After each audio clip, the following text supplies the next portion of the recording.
Going to do fertilizer certification here today.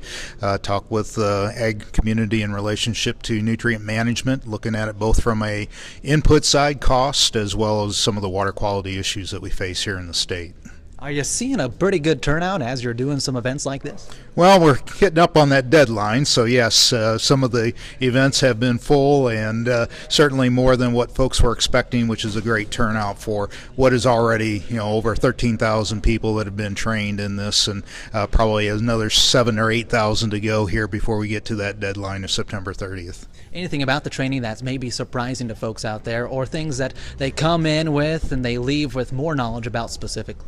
Looking at the surveys after the meeting, a lot of folks are getting information that they can go back and use on the farm in relationship to, just making rate decisions, making fertility decisions to meet crop needs, and then also, bringing into focus the considerations for water quality impacts. And talking about some of those decisions that are going on out there on the farm, is there anything you guys are seeing maybe this year specifically versus other years nutrient-wise that may be stronger as far as nutrient application?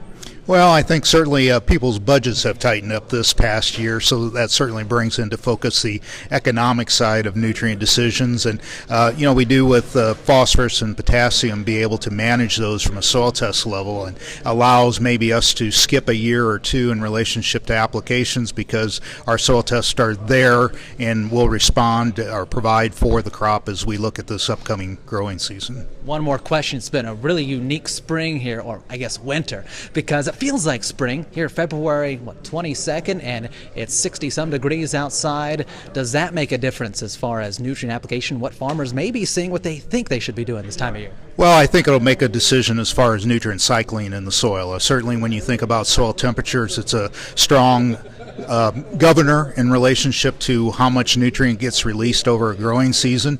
We should be off to a start where we'll start to see some soil organisms start growing out there and turning over nutrients in the soil, so that'll certainly be a consideration in addition to all the wet weather that we've had that provides adequate soil moisture to support that type of growth too.